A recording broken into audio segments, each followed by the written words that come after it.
Good evening. Welcome to another episode of Check That Post podcast. I'm your host, Jen. I'm solo tonight. Tonight's topic is about Christmas time, I guess you could say. And then I have a couple of Dear Jen letters that we'll get into a little bit late. So, I guess I want to start off by talking about the struggle during Christmas. Like, I remember when I tried so hard, like with everything in me, to make sure my kids was good for Christmas. I was a single mom, and I had 3 babies. So Christmas time to me was like the big deal. So what I did to prepare myself, because, you know, every year it comes up in December, I started in July. And I would work all the extra hours I could work. I worked times that I really shouldn't have been working. But because I knew it was only me that I had to depend on to make it happen, I did what I had to do. And so when Christmas time came, I made sure not only did my 3 kids have what they needed, but they had some of the things that they wanted. So I said all that to say, times are different now. Although Christmas is still so-called a big deal, my kids is grown, of course, but I have grandkids. And of course they have things that they want. So it's not as much of a struggle now, like, because I have help. But for those of you that are looking at Christmas is in a couple of days and you haven't got everything that you would like to do or have for your kids for Christmas, I'm here to tell you, it's okay. You did the best that you could. Don't worry about it. They got you.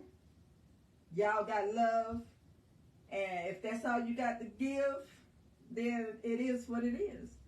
I know that there are resources, people that you could reach out during the year, like used to be like Angel Tree. There's places in communities that are giving stuff out to help out with Christmas.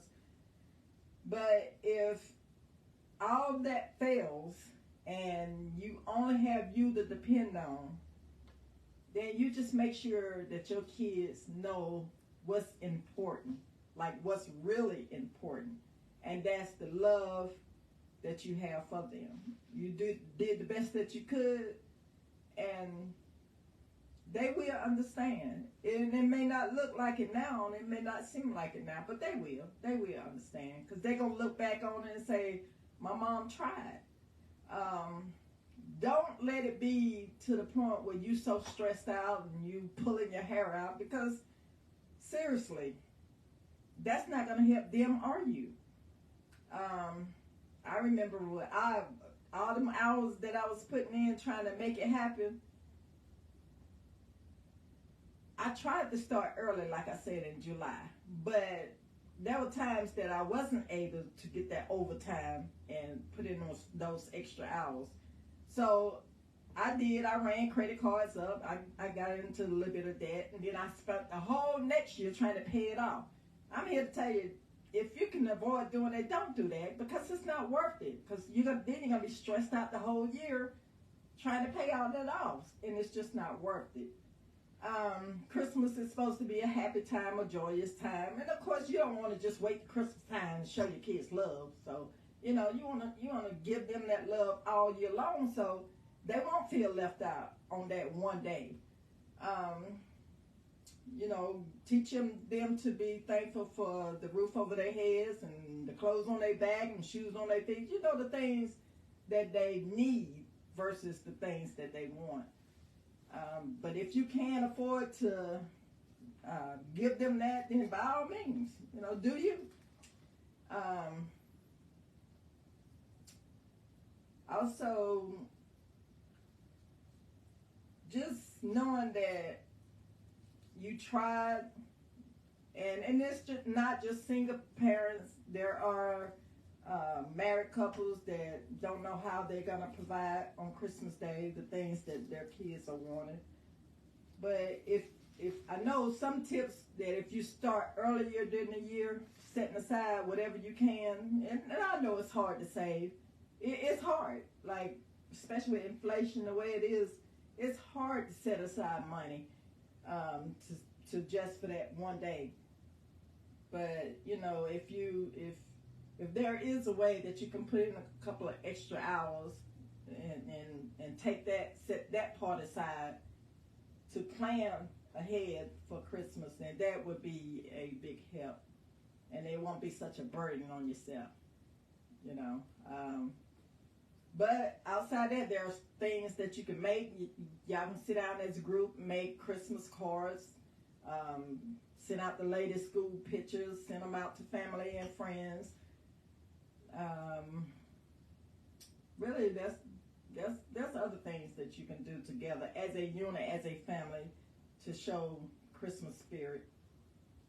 I'm looking forward to Christmas Day because the last couple of years I wasn't, you know, I just wasn't feeling it. But this year I'm kind of looking forward to it because, for one, I don't know if I'm gonna live to see another Christmas. I hope so, but if I don't, I want to enjoy the time that I have with family this Christmas Day.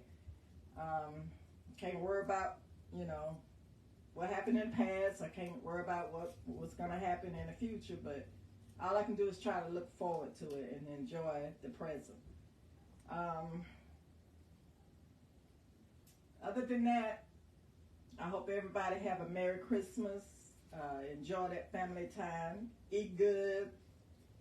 And, you know, get back on track come January, because, you know, everybody got those resolutions that they make every January. I'm going to do this and I'm going to quit doing that. And speaking on that, you ain't even got to voice it if that's what your intent is, because we all have good intentions until. So, you know, if that's what you want to do, then go for it. But, you know, you ain't got to let Christmas be an excuse or a reason, or the New Year be an excuse or a reason to not or to do. You know, just if that's what you want to do you. By all means, do you. Because you don't know when you may or may not get a chance to do it. That's all I'm saying on that. My co-hosts, they're not feeling well. You know, we got this sickness going around, so I just want to get on here and express a little bit about Christmas. And I hope y'all get in the Christmas spirit if you're not. And I hope that if you're feeling down and depressed and you don't have family around, that you reach out to somebody, friend, associate, co-worker, or whatever. You know, reach out to somebody and tell them Merry Christmas, you know. And if there's something on your heart and mind that you want to get off, that you don't feel comfortable talking to your coworker with, you can always text us, you know, and send that Dear Jen letter.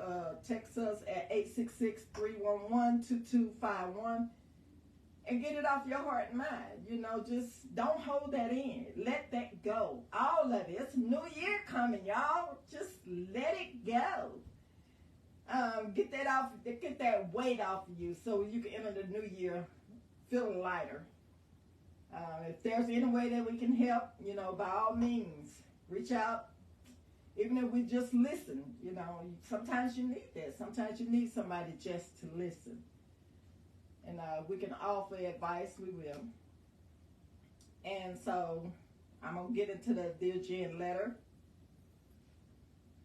One of them has to do with Christmas. Dear Jen, every year I struggle to get my children the things that they need. It's hard for me to break this bad habit. The money that I do make seems to go faster than it being deposited. What should I do? Well, first I would say getting your children what they need, of course, is not a bad habit. It's a necessity to get them what they need. But getting them what they want, on the other hand, if you can show them and teach them the difference between a want and a need, then they may not understand quite because they see other kids getting gifts and they might feel left out. But if you're giving them that love and attention that they need, and when they don't get what they thought they was going to get, then I feel like they'll be able to take it better. I know for myself, when my kids was young, and all those hours I was putting in, I was working my butt off. And I got all these gifts. And I'm going to tell you something. When they're young, it don't matter. They just enjoy tearing them gifts open. I mean, paper be everywhere. I still have videos. My kids just opening stuff. But long as they get a gift, it doesn't matter what it is. Because I'm going to tell you, my kids were young. My kids was stair steps. They was 4, 5, 6. And so I wrapped everything. Like if they got a pair of socks, I wrapped the socks. They got underwear, I wrapped the underwear. They got t-shirts, pants, shirts, whatever it was. So one year I had gifts covered the whole living room floor. The whole floor. So not only did I get them what they needed, I got some of the things that they wanted. But the first gift they opened was the gifts that they needed. And I'm going to tell you, they had their mouth stuck out. They was so mad at me because they didn't see the things that they wanted. And that pissed me off because I had worked my butt off. But see, they hadn't opened the things that they wanted yet because I had arranged it where the things that they wanted was further out. So they didn't open the socks and they opened them in shoes and they opened. So they didn't see the things, the so-called toys that they wanted. So they really had an attitude with me. And I let them have it too. I let them know. I done worked my butt off to get y'all this. And y'all sitting here with y'all lips stuck out. If y'all don't get y'all butts up and get this paper up, by then, I had an attitude. But at the end of the day, they opened the rest of them gifts and they saw the toys, which was what they was looking for. They kind of changed their attitude a little bit. I guess they rethought that thing. And when I see these smiles on their face, of course it made me feel better. But I was really upset about that thing. And they came and they gave me their little hugs and thanked me for, getting them what they wanted. But it does make you as a parent feel good, I know, to be able to give them the things that they want. But again, if it's not possible, don't beat yourself up about it. If you tried, let them know. I tried. There was nothing I could do this time, but next time, I will. Next time you will have what it is that you want. Like, all you can do is do your best. Like, what else can you do? All you can do is do your best. And they'll be all right. They will survive, trust me. Because I got grandkids, and I'm telling you, shoot, what is 7? Got one, didn't have nothing, so that'd be number 8. I understand. Okay, we have another Dear Jen letter based off of Christmas. Dear Jen, y'all have to excuse the train. They always wait till I get over here and they want to come. But we going to carry on. Dear Jen, the holidays are typically rough for me and my family, and for a number of reasons. I am a single mother of 3, and pretty much all of my income goes toward bills and groceries, which 2 are still in the fun stages as far as Christmas goes, ages 4 and 6, and my oldest is the one I'm always worried about. There are lots of pressure for him just because students come back from break discussing everything they receive. So it's kind of a comparison of who got the coolest gift. Me, I've never been one to try and keep up with the Joneses, if you will, mainly because I couldn't financially, and at the moment, even if I did have desires to. But my question is, how do I do better to prepare for Christmas so that all my kids can have a good one each year? Okay. Well, like I said, one of the things that you could do is start like in July. Don't wait to November, December to start planning for Christmas. Start as early as July. You can start as early as January because you know they have the after Christmas sales. So if you see something on sale that you think your kid might like, snatch it up. You can do like a holiday fund, a Christmas fund. Set aside maybe $20 a month if that's what it takes. 12 months in a year, so set aside $20 and let that add up and set that aside for a Christmas fund. When you do overtime or whatever, or get extra money, put that in there. If you Well, I ain't gonna say get another job to just for Christmas, because the way things are now, sometimes it takes 2 jobs, sometimes 3. So it depends on where you work. But you don't want to take away from your time with your children.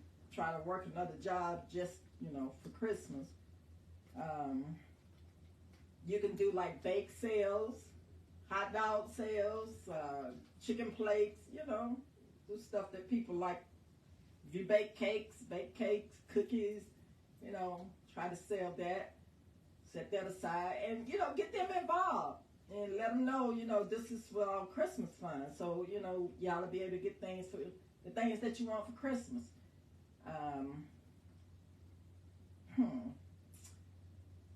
have to think a little bit more on that one, but that's some of the things that off the top of my head that I can think of. Hopefully that helps. And when I think of something else, I'll send you the response. Okay, this next Dear Jen letter is off the topic of Christmas. Has really a little bit to do with the previous podcast that we had. So if y'all know this podcast, you've been following it for a while, it's about life, love, and relationships. So this one is from a male. Dear Jen, do women really know what it's like to have men make love to them and show them love? For all the things I do for my lady, she feels like I don't love her still. What can I do to fix this? Well,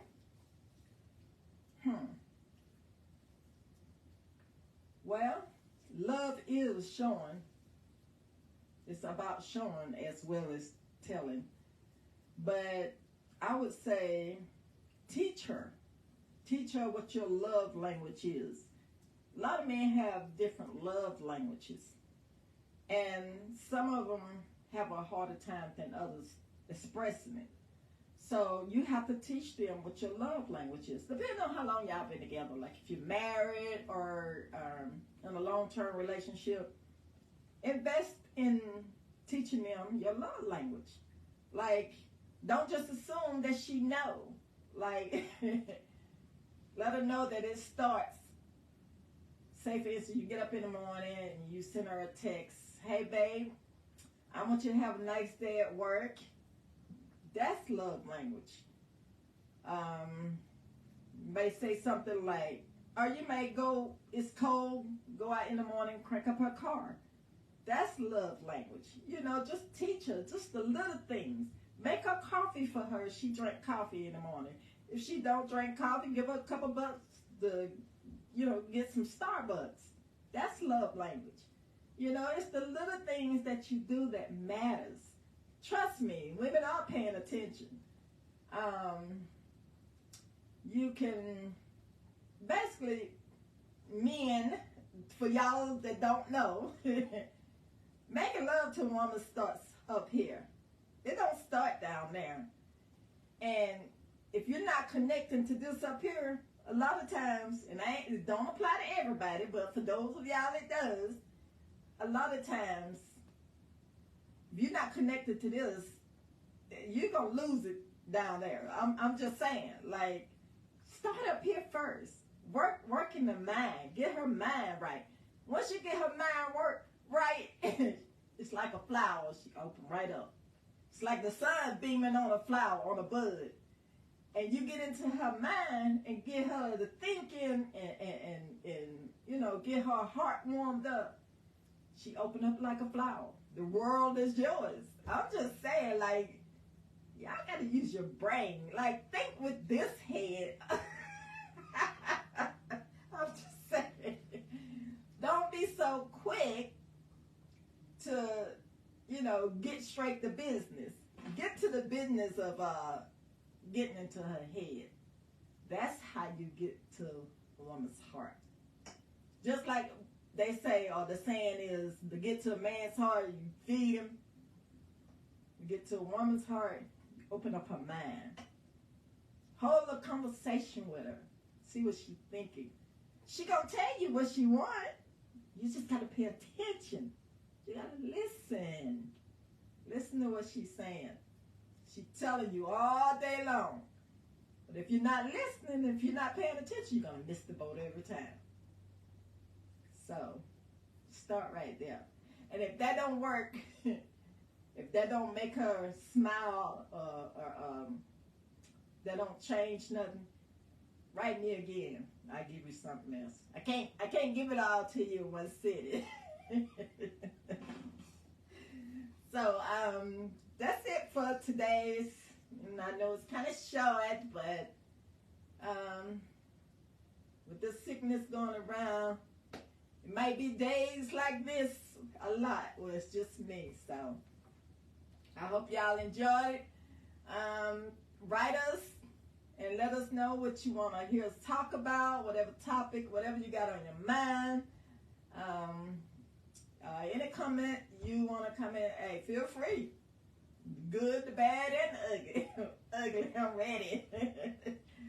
But it's been a good conversation, and y'all have a good evening. Tune in again next Thursday for Check That Pulse podcast.